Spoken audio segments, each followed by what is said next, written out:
113-170 offered by the gentlewoman from California, Ms. Lee, on which further proceedings were postponed, on which the noes prevailed by voice vote. The clerk will redesignate the amendment. Amendment number 45, printed in House Report number 113-170, offered by Ms. Lee of California. Recorded vote having been requested. Those in support of a recorded vote will rise and be counted. Sufficient number having arisen. Recorded vote is ordered. Members will record their vote by electronic device. This is a 2-minute vote. This amendment is offered by Representative Lee of California. The overall bill proposes $512.5 billion in base military spending. That's $3.4 billion less than the Obama administration is requesting. 2 more amendment votes expected after this one.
On this vote, the yeas are 108, the nays.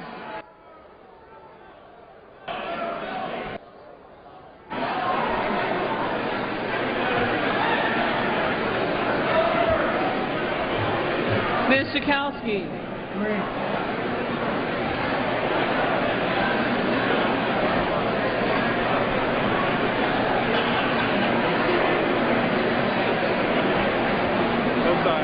Ms. Schakowsky votes aye.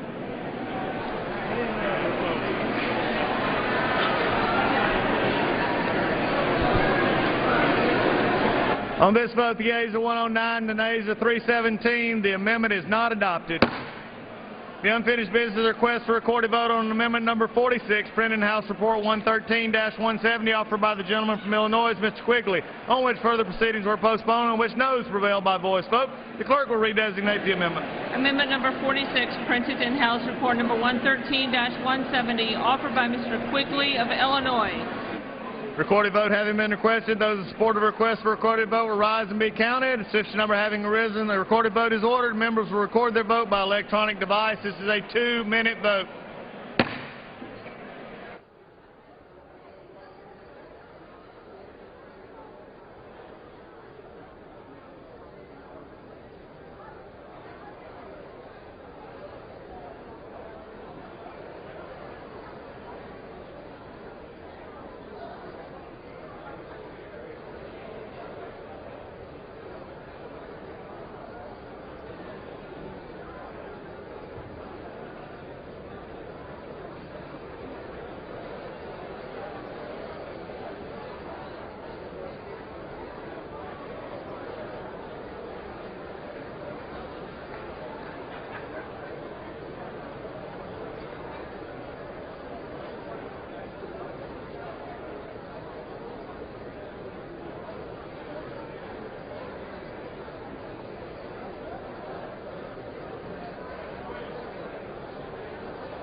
On this vote, the yeas are 142, the nays are 283. The amendment is not adopted.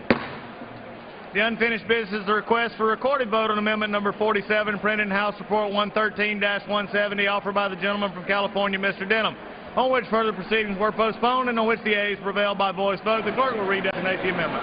Amendment number 47, printed in House Report number 113-170, offered by Mr. Denham of California. Recorded vote having been requested, those in support for request for recorded vote will rise and be counted. Sufficient number having arisen, a recorded vote is ordered. Members will record their vote by electronic device. This is a 2-minute vote. This is the last roll call vote of the day. Up next, members are expected to continue debate on the Pentagon spending bill, lasting tonight and into tomorrow. Wanted to also remind you of some of our live coverage on C-SPAN 3 tomorrow. Transportation Secretary Anthony Fox will testify before a Senate subcommittee live at 10 a.m. Eastern. President Obama will speak in Illinois about the economy and jobs just before 1, and will also cover a panel from the Congressional Caucus on Black Men and Boys on the status of black males. The panelists include Kwayise Mfume and Michael Eric Dyson. We'll have that at 3 p.m. Eastern, also live on C-SPAN 3.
On this vote, the yeas are 185, the nays are 238. The amendment is not agreed to.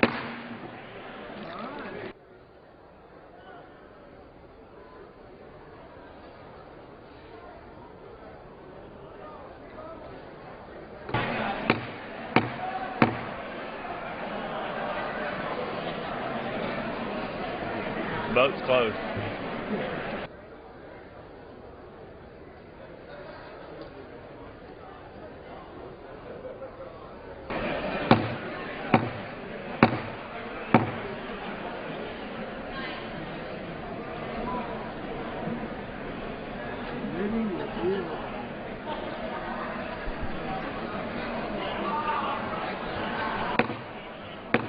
The House will come to order.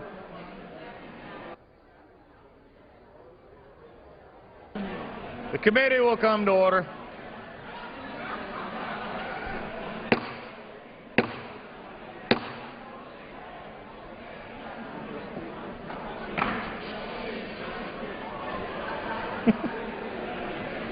The committee will come to order.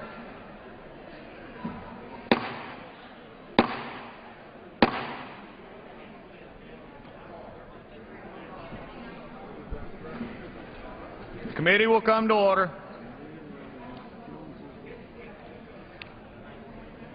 It is now in order to consider amendment number 48, printed in House Report 113-170. For what purposes the gentleman from North Carolina seek recognition?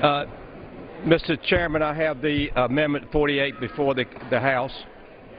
Clerk will designate the amendment. Amendment number 48, printed in House Report number 113-170, offered by Mr. Jones of North Carolina. The committee will come to order.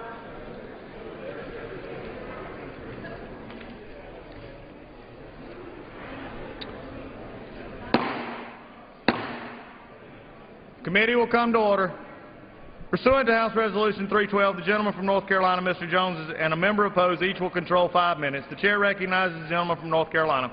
Mr. Chairman, thank you very much. Mr. Chairman, I've been here all day like most of my colleagues. I watched it on TV. I've been here on the floor. And I've heard so many times other members that say, well, we're going to be out of Afghanistan in 2014. I hate to tell them, but that's not true. The administration right now is negotiating a bilateral strategic agreement.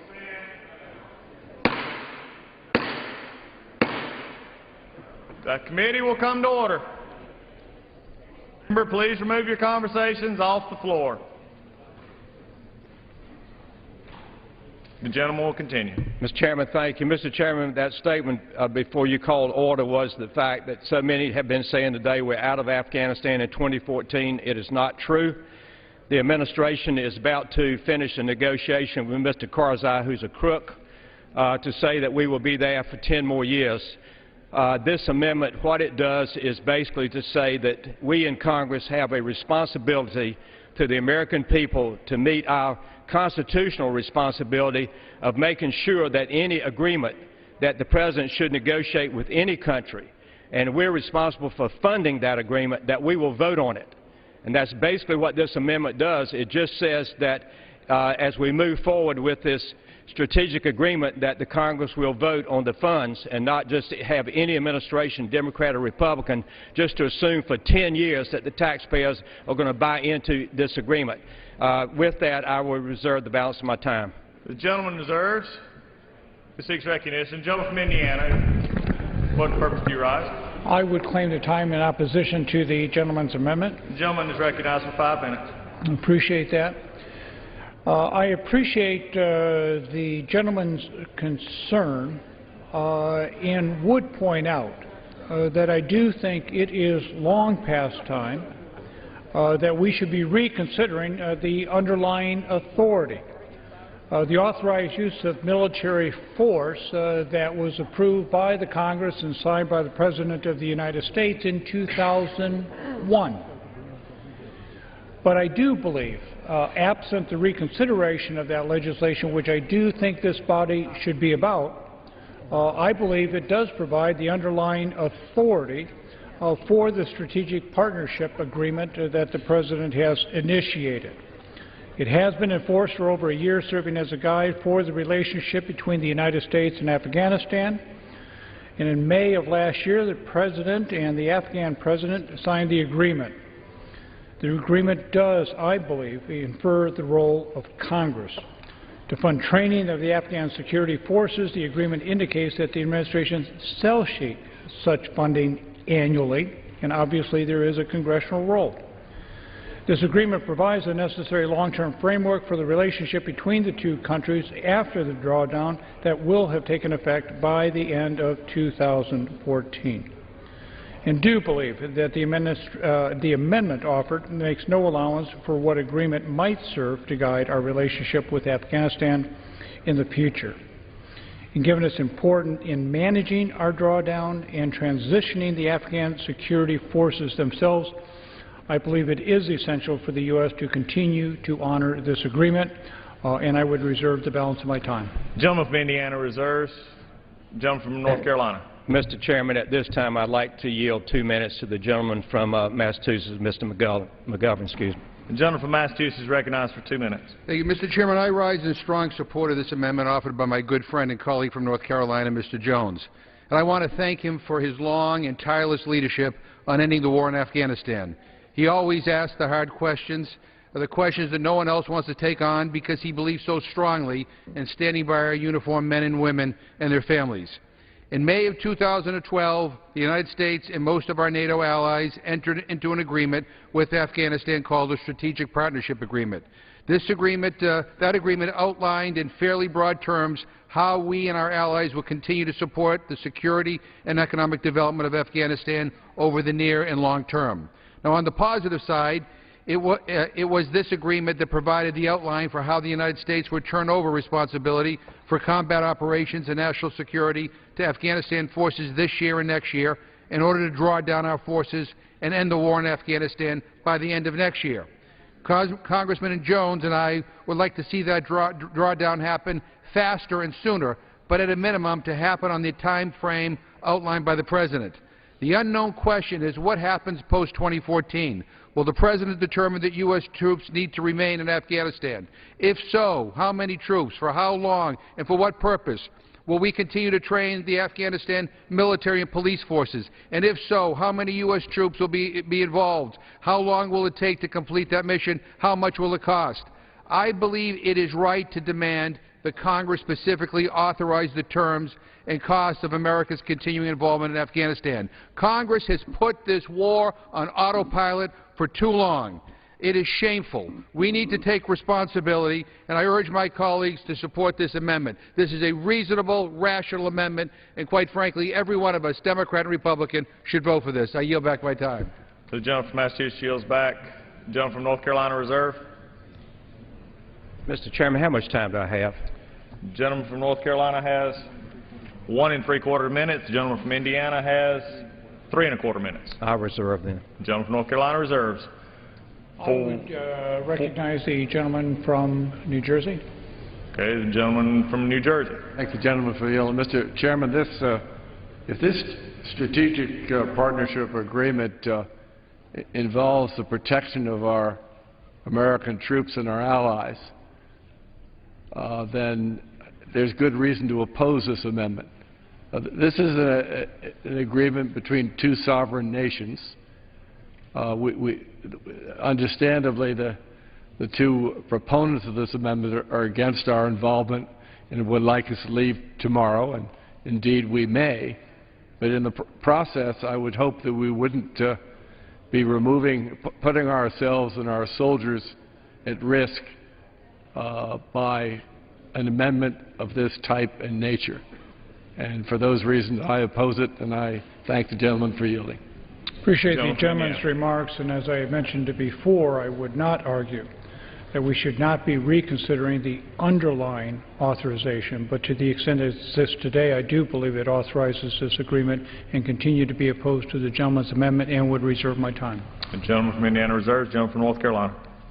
Mr. Chairman, you know, it is so ridiculous that America's financially broke, can't pay our own bills. We're going to borrow money to pay for this agreement in Afghanistan. The former Commandant of the United States Marine Corps, when I asked him, what do you think about this agreement? I'll read his one sentence. Simply put, I am not in favor of this agreement signed. It basically keeps the United States and Afghanistan to prop up a corrupt regime. It continues to place our troops at risk. We are not being realistic. The American people are fed up and tired. We had 79 Americans killed. The 1st of March to the end of June the 30th, and not one person on this floor knows that tonight but me. Why and how can the American people continue to work their butts off, pay their bills, and we're going to prop up a crook in Afghanistan named Karzai and give him 10 more years of the American taxpayers paying his bills? It is a sad day for the taxpayers of America. Thank you, Mr. McGovern. This is a reasonable approach. All it says is we in Congress every year will vote whether we keep funding the wasted time, life, and money in Afghanistan. With that, Mr. Speaker, I'll yield back the balance of my time. The gentleman yields back. The gentleman from Indiana. I would yield back.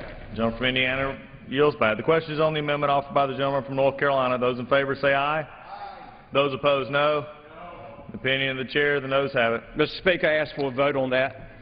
You ask for a recorded vote? Yes, sir. All right. Pursuant to Clause 6, Rule 18, further proceedings on the amendment offered by the gentleman from North Carolina will be postponed. It is now in order to consider amendment number 49, printed in House Report 113-170. For what purposes, gentleman from North Carolina?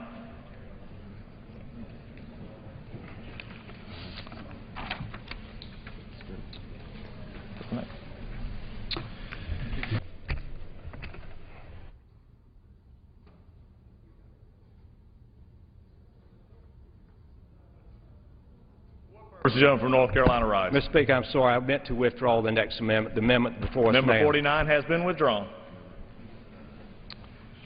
It is now in order to consider amendment number 50, printed in House Report 113-170. For what purposes the gentleman from Minnesota rise?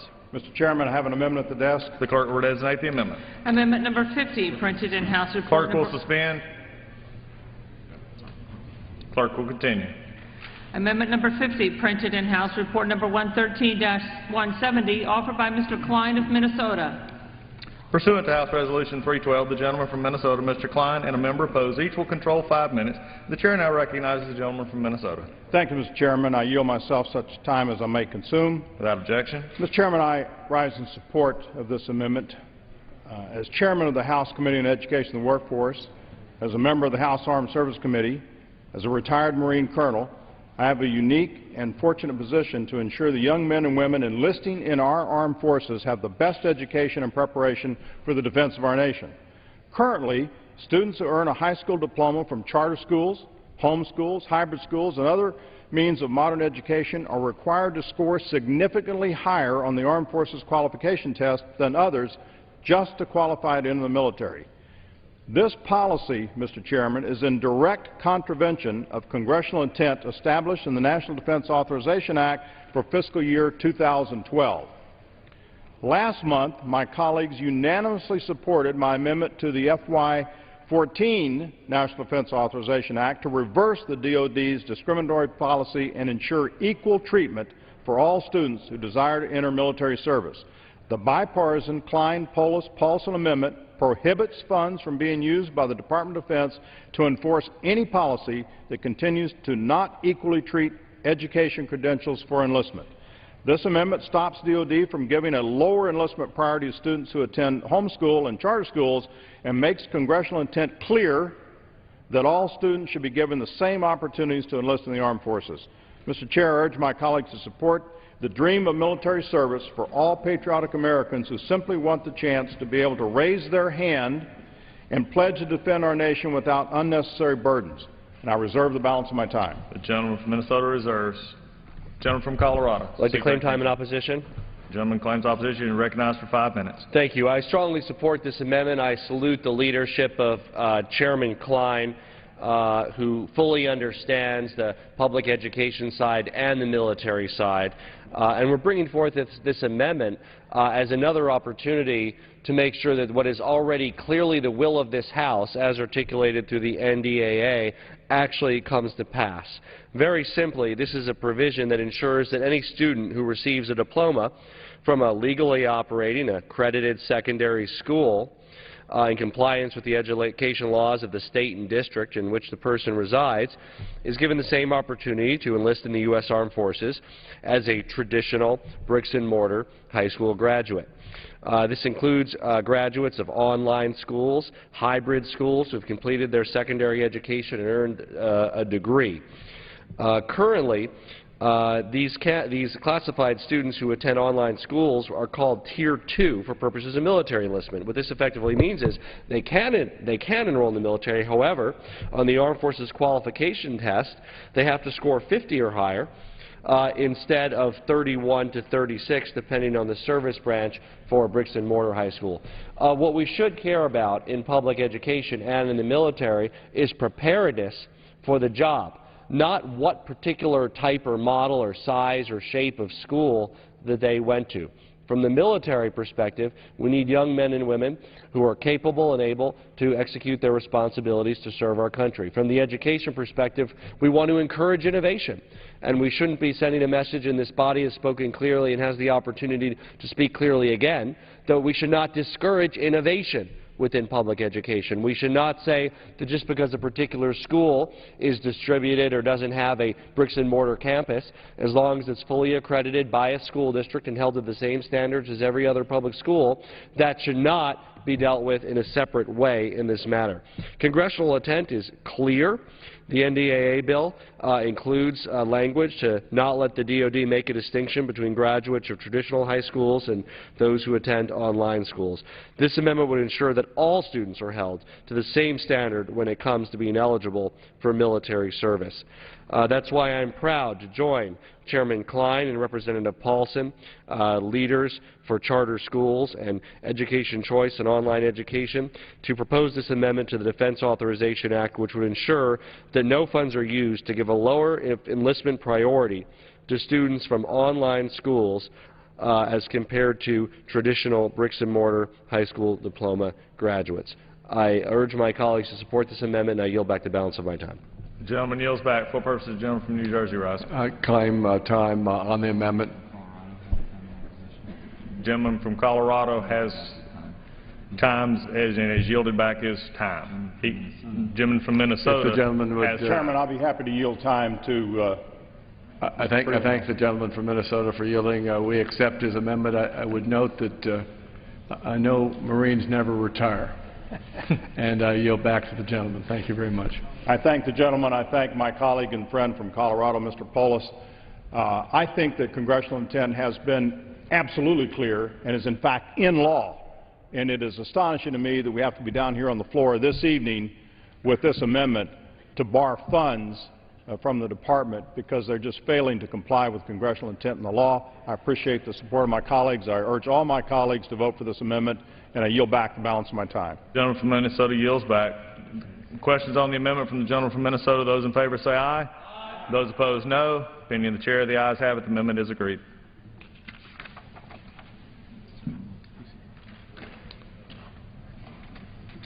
It is now in order to consider amendment number 51, printed in House Report 113-170. For what purpose does the gentleman from California seek recognition? Clerk will designate the amendment. Amendment number 51, printed in House Report number 113-170, offered by Mr. LaMalfa of California. Pursuant to House Resolution 312, the gentleman from California, Mr. LaMalfa, and a member opposed, each will control 5 minutes. The chair recognizes the gentleman from California. Thank you, Mr. Chairman. I rise today to ask for support for my amendment to H.R. 2397.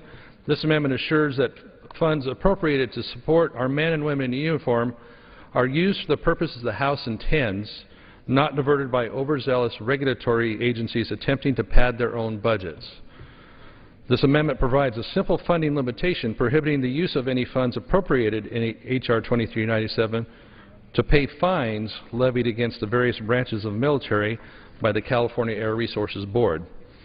As you may be aware, the California Air Resources Board is known for the excessive regulatory burdens it attempts to impose on virtually every sector of California's economy, from personal automobiles to farming.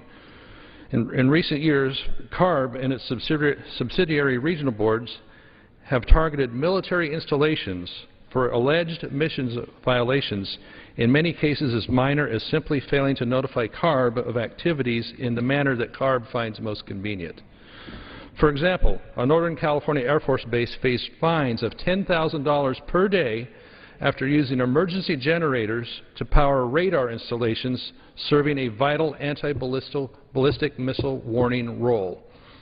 In another instance, a Southern California Navy installation was initially fined $917,000 for simply demolishing an old and outdated building without approved documentation. Lastly, Camp Pendleton was fined in July of last year for unapproved solvents in a bottle of spray cleaner. These California installations are critical to our national defense as we pivot towards the Pacific. How can we tie the hands of these vital installations when they are at the forefront of our national security initiatives? These amounts may seem minor in the context of the appropriations measure we're taking up. However, at $10,000 a day, just 2 days of these fines could actually fund at least a year of college for a veteran under the GI Bill. Voting for this amendment keeps funding for our military in the hands of our service members instead of the California Air Resources Board. Please support our service members and vote yes on my amendment. I reserve the balance of my time. The gentleman from California reserves. Gentleman from Indiana seek recognition. I rise to claim time in opposition to the gentleman's amendment. The gentleman is recognized for 5 minutes. Appreciate that very much. I would point out that the amendment, as the gentleman suggests, seeks to exempt the Department of Defense from paying any fines related to infractions which seem to be environmental in nature from the California Air Resources Board. I would point out to my colleagues that, as they know, there are a large number of military bases in California, and I believe it's imperative to maintain good working relationships with the communities who host the bases, as well as the various state agencies who ensure good living conditions for all Californians. Accepting this amendment could create the perception that the federal military installations in California are above the law when dealing with environmental issues. So I would certainly urge no vote on this particular amendment, and I would reserve the balance of my time. The gentleman from Indiana reserves. The gentleman from California is recognized.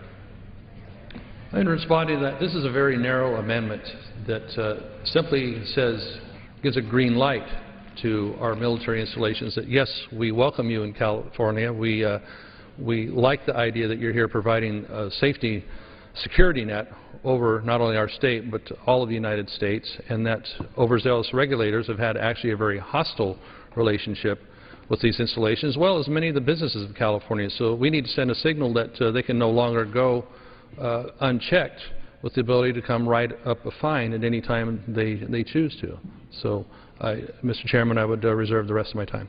The gentleman reserves. Gentleman from Indiana. I would reserve my time. The gentleman reserves. Gentleman from California. Thank you again, Mr. Chairman. I think that being such a narrow measure as what we have here, that we do need to send the proper message to our military, to our people, that when they serve in the military and would want to get out and be part of the GI Bill, and importantly to the American taxpayers, that your dollars are actually being expended for this appropriation towards the types of thing that you care about, and that's defending the nation and not having to defend themselves from overzealous regulations like anybody could enlist in California. I hear CARB as one of the biggest complaints of my constituents all around my district, as well as from our friends in the military that are just there to try and defend us. So in taking up this measure here tonight, I think it's a very proper thing that we do to have the right signal that we do support our military, we do support our fighting men and women, and that it's best to put forward the defense of our country rather than defending some frivolous environmental regulation. So I would yield the balance of my time. The gentleman, California yields. Gentleman from Indiana. Mr. Chairman, I would notice that the gentleman suggests that his amendment is very narrow on scope, and I appreciate that fact. I appreciate the fact that, for example, the Indiana Department of Environmental Management was not cited. The Department of Environmental Management in the state of Illinois was not cited, nor for the other 47 states in this country relative to the enforcement of environmental statutes.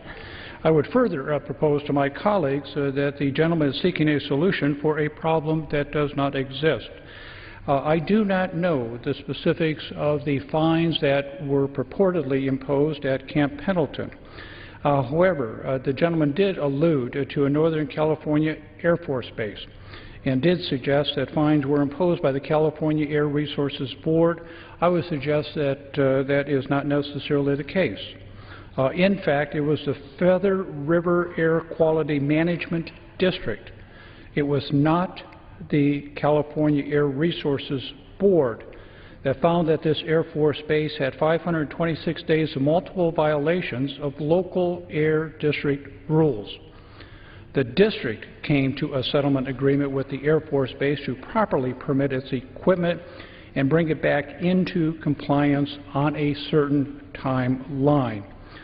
The settlement states that if the Air Force base did not hold up its end of the bargain, it could face a fine.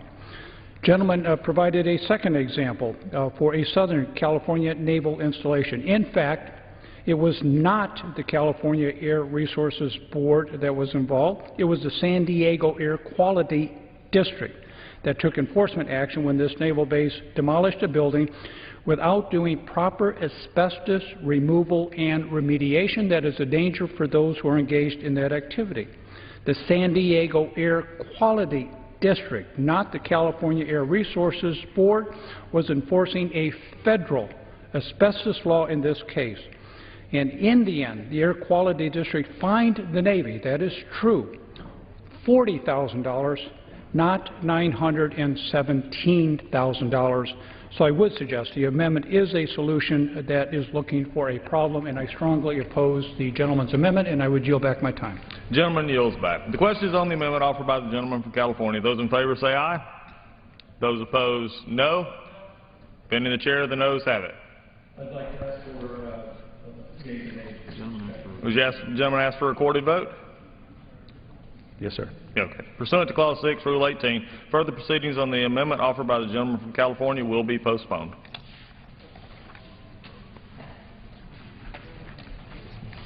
It is now in order to consider amendment number 52, printed in House Report 113-170. For what purpose does the gentleman from Colorado seek recognition? Mr. Chairman, I offer an amendment. I seek permission to offer an amendment. The clerk will designate the amendment. Amendment number 52, printed in House Report number 113-170, offered by Mr. Lamborn of Colorado. Pursuant to House Resolution 312, the gentleman from Colorado, Mr. Lamborn, and a member opposed, each will control 5 minutes. The chair recognizes the gentleman from Colorado.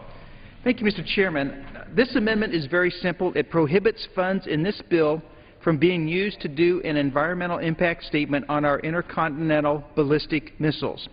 You might think that an environmental impact study, or EIS, sounds innocuous, but let me lay out the facts that we have. First, the Obama administration has made it clear that they believe in nuclear zero, the idea that we can achieve a world without nuclear weapons. This sounds like a wonderful idea, but our competitors and adversaries will almost certainly never give up their nuclear weapons. So until there's a change of heart on the part of our adversaries, this could be a dangerous idea. We've had reductions in our nuclear forces to date, and it hasn't stopped our potential adversaries or hostile countries, for that matter, from reducing their nuclear programs. As a matter of fact, they've been increasing. I'm talking about countries like Iran and in North Korea. In President Obama's second Berlin speech just a few weeks ago, he announced a desire to reduce America's nuclear arsenal by 1/3, regardless of what the Russians, the Chinese, the North Koreans, the Iranians, the Pakistanis, or anyone else for that matter does. It's in this context that we see in this budget the President requesting an environmental impact statement for our current ICBM forces. We decisively rejected an amendment not just a few minutes ago here on this House floor that would have defunded 1/3 of our ICBM forces. I'm proud to be joined in this effort to protect our ICBMs by the 3 members who represent states where bases are located where we find our ICBMs. And at this point, I would like to yield a minute to my colleague from Wyoming, Representative Lummis. The gentlelady from Wyoming is recognized for 1 minute. Thank you, Mr. Chairman. I thank the gentleman from Colorado for sponsoring this amendment. The New START Treaty does not require the closing of an ICBM facility, but the purpose of this study is to close an ICBM wing or squadron.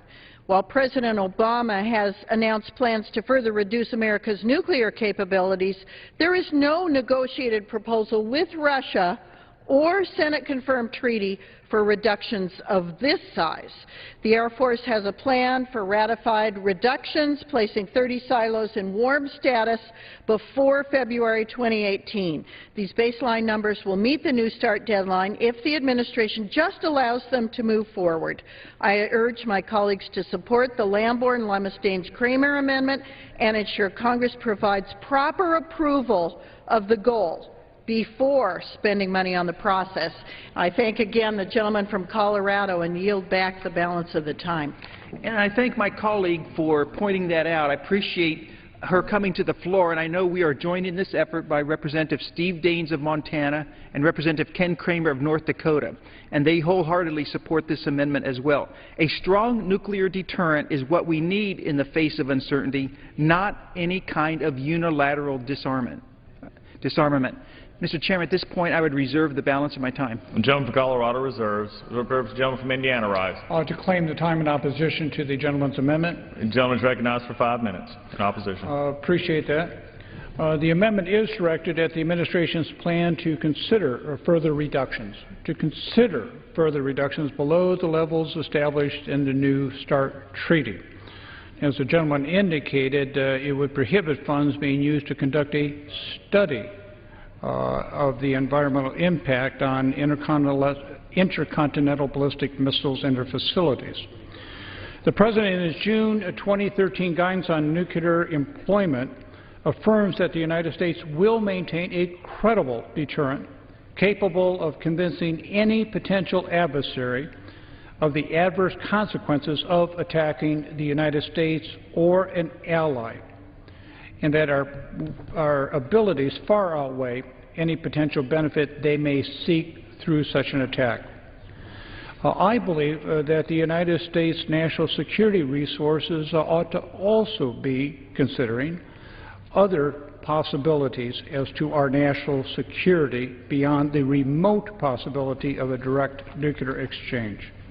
Events of the past several years demonstrate that the U.S. faces a very complex set of national security checks.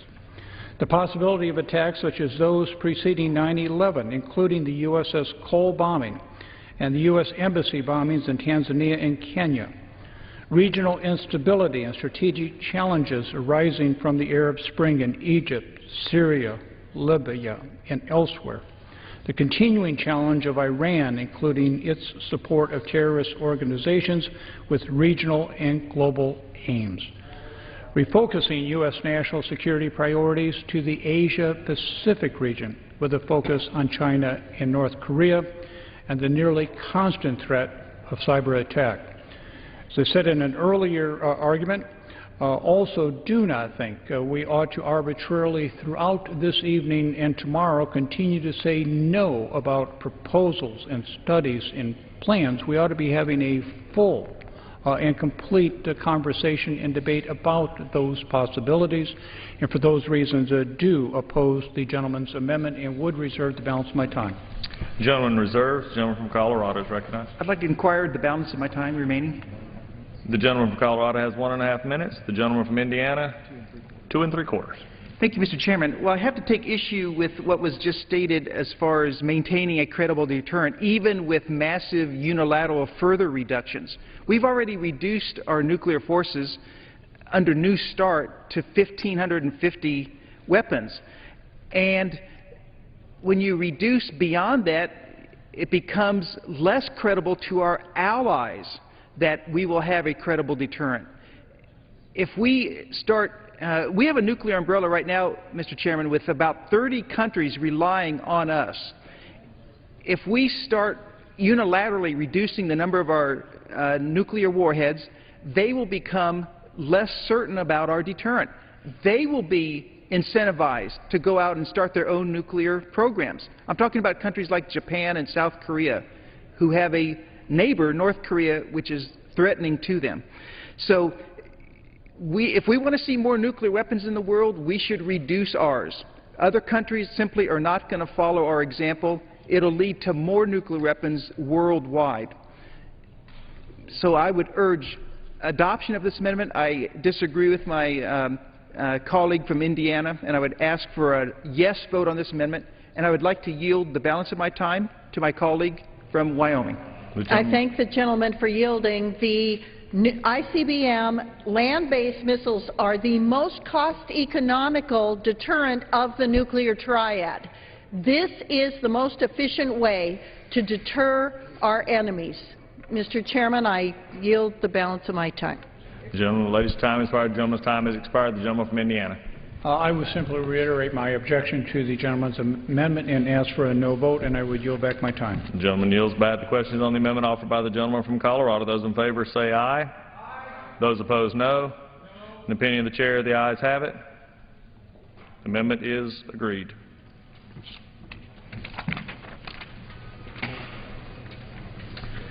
It is now in order to consider amendment number 53, printed in House Report 113-170. For what purposes the gentleman from Colorado seek recognition? Mr. Chairman, I have an amendment at the desk.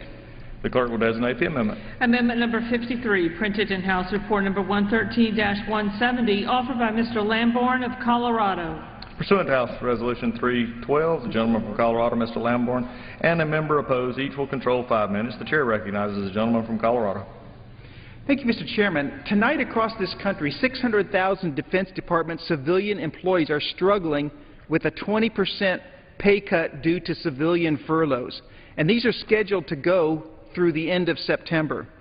These are hardworking American patriots who work hard to keep our nation secure. They're supporting our war fighters. They're doing essential work. They're working side by side, shoulder to shoulder with active duty personnel who, because of the language of the Budget Control Act, are exempt from any kind of furloughs, and I approve of that. But it's sad that the civilians are singled out for this treatment. And Mr. Chairman, I talked today to someone from the administration who came to a hearing for armed services. He said that the savings is estimated to be about $2 billion for the rest of the year. That may sound like a lot of money, except when you look at the entire DOD budget of $500 billion. So $2 billion is 0.4%, less than 0.5% of the total defense budget for this year. So this is a savings that's a false economy. It's demoralizing. It's hard on the families that are suffering this, and we should adopt this amendment which says that the Defense Department can find other savings but not take it out of the hides of the civilians who are supporting our warfighters. Mr. Chairman, I'd like to yield 1 minute at this time to my colleague from Texas, Mr. O'Rourke. The gentleman from Texas is recognized for 1 minute. Mr. Chairman, I want to thank Representatives Lamborn, Barrow, and Jenkins for their bipartisan work on this amendment. We obviously need a comprehensive solution to the sequester. Ideally, that's what we would be doing, and I don't want to proceed in a piecemeal manner. But absent a comprehensive solution, I think we have an obligation to act to ease the pain of the sequester when and where we can. At Fort Bliss in El Paso, Texas, 11,000 Department of Defense civilian employees are furloughed for 11 days, a 20% pay cut for the remainder of this year. These workers are essential. Many of them work at Beaumont Army Medical Center, where they care for our wounded warriors returning from war.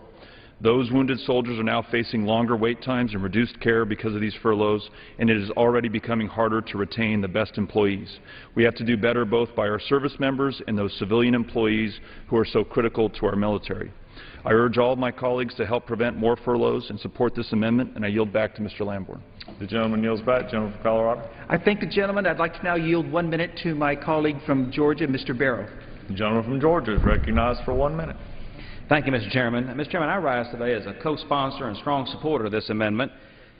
Because Congress can't get its act together, more than 3,200 Department of Defense employees in my district are being furloughed. This amendment offers a simple fix to that serious problem. It's also a positive indicator of what we can accomplish if Congress is willing to come together on issues that matter most to the folks back home. Mr. Chairman, we have a fiscal crisis, but the solution to that problem shouldn't be built on the backs of people who didn't get us in this mess in the first place, especially since our national security depends so much on civilian DOD employees. This amendment allows necessary cuts in federal spending, but also protects the folks whose livelihoods are on the line. Issues like this demand that we put aside our differences and find common ground.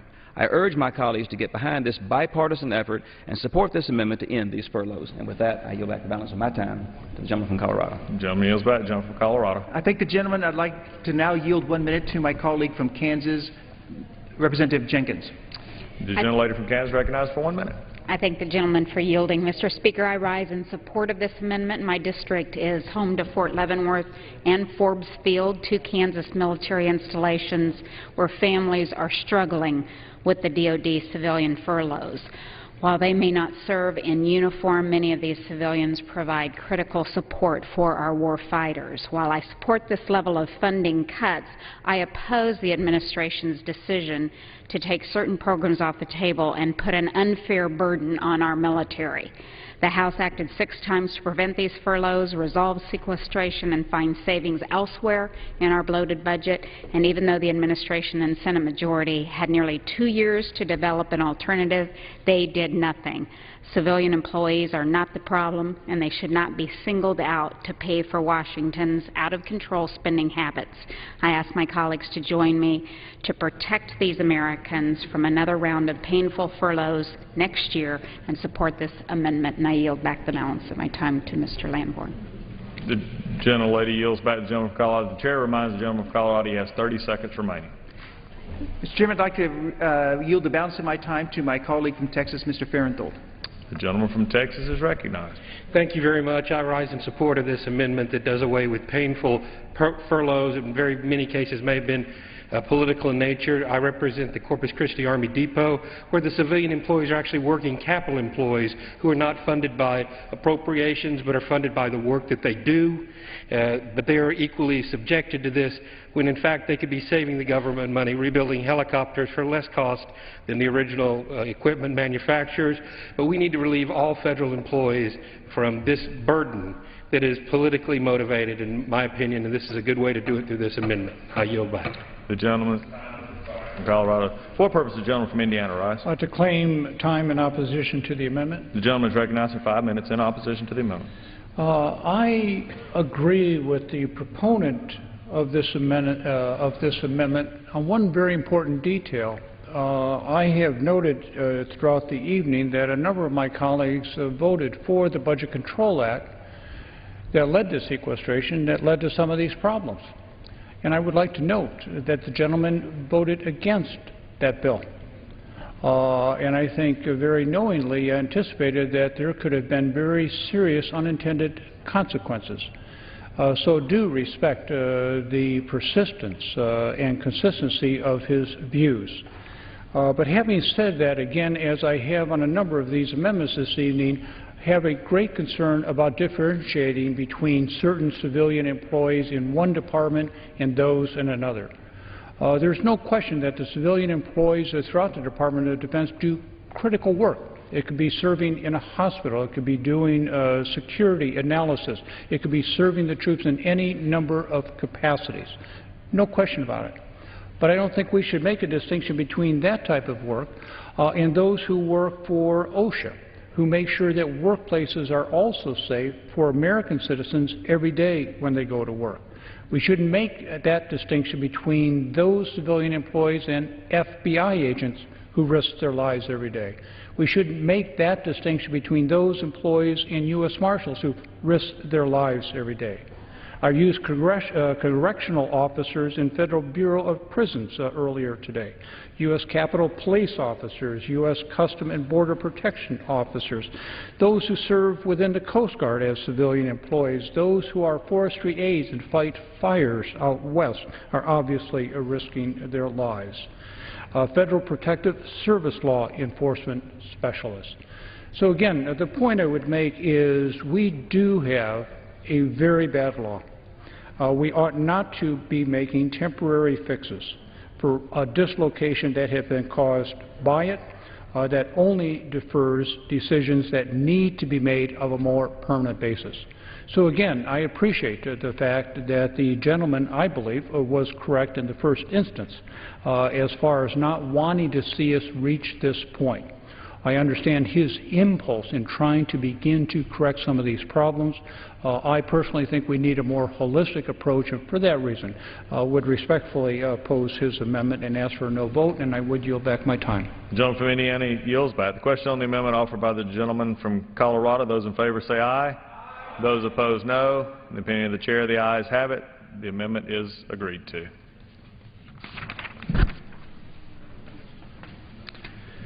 It is now in order to consider amendment number 54, printed in House Report 113-170. For what purpose does the gentleman from North Carolina seek recognition? Mr. Chairman, I have an amendment at the desk. The clerk will designate the amendment. Amendment number 54, printed in House Report number 113-170, offered by Mr. Meadows of North Carolina. Pursuant to House Resolution 312, the gentleman from North Carolina, Mr. Meadows, and a member opposed, each will control 5 minutes. The chair recognizes the gentleman from North Carolina. Thank you, Mr. Chairman. My amendment is simple and straightforward. It prohibits the use of funds for the payment of salaries to presidential recess appointees until they're formally confirmed by the Senate. In 1863, a law was passed that barred unconfirmed recess appointees from being paid. This law stayed on the books until 1940. However, over time, a number of broad exceptions were made that gradually eliminated the original intent of the law and rendered the prohibition useless. This amendment reapplies the original intent of the law to further reassert the Senate's authority and to that fact in the confirmation process and prevent taxpayers from having to pay the salaries of unconfirmed presidential appointees. Our founders envisioned a nation of checks and balances to ensure no branch of government has too much power. The United States Senate is in charge of confirming executive appointees for a reason, to ensure presidential appointees are in the best interests of the American people. For too long, both Republicans and Democrats have ceded Congress's authority to the executive branch. This amendment is a positive step which will ensure the administration is accountable to Congress. I thank you for your time, Mr. Chairman, and due to the lateness of the hour, I urge support and I yield back the balance of my time. The gentleman from North Carolina yields back. For purposes, the gentleman from Indiana rise. I rise to claim time in opposition to the gentleman's amendment. The gentleman is recognized for 5 minutes in opposition to the amendment. Appreciate that. This amendment is trying to undo long-standing rules about when salaries can be paid to people who receive recess appointments under President's constitutional powers. The amendment is injecting unnecessary and unrelated controversy into this bill. Its enactment could further worsen and paralyze in gridlock that is already affecting our ability to govern. The Constitution clearly gives the President of the United States the power to make temporary appointments during the recess of the Senate to positions normally requiring Senate confirmation. This is a power that has been routinely exercised by presidents since the beginnings of our government. It is true that an issue has recently arisen about the scope of that power. Two federal courts have recently ruled that the language is being interpreted too broadly, and that recess appointments can only be made during a recess between sessions after sine die adjournment. Those rulings are contrary to previous rulings by other courts and to long-standing practice by presidents of both parties. The new interpretations of courts would invalidate not only certain appointments by President Obama, but also many dozens of appointments made by his predecessors, including Ronald Reagan, George Bush, and George W. Bush. The issue is now before the Supreme Court, which has accepted these cases for decision during its term. If the Court does rule that Presidents Obama, Bush, Clinton, Reagan, and their predecessors were misreading the Appointments Clause of the Constitution, then the whole landscape for these appointments will have changed, and the proposed language of this amendment will be largely irrelevant. But if, as many believe, likely the Court upholds the more traditional interpretation, the tight restrictions proposed by this amendment may themselves be contrary to the Constitution. The proposed amendment would alter rules that have been in place for more than 70 years, in which say that recess appointees cannot receive salaries under certain fairly narrow circumstances. The amendment would greatly expand that prohibition. The current rule strikes a reasonable balance, which the amendment would completely upset. We already have enough gridlock. I do not want to make it worse, and I certainly do not believe this bill is the place for this particular amendment or this debate, and would strongly oppose the gentleman's amendment. And understanding he has receded his time, I would also rescind mine. The gentleman from Indiana yields back. The question is on the amendment offered by the gentleman from North Carolina.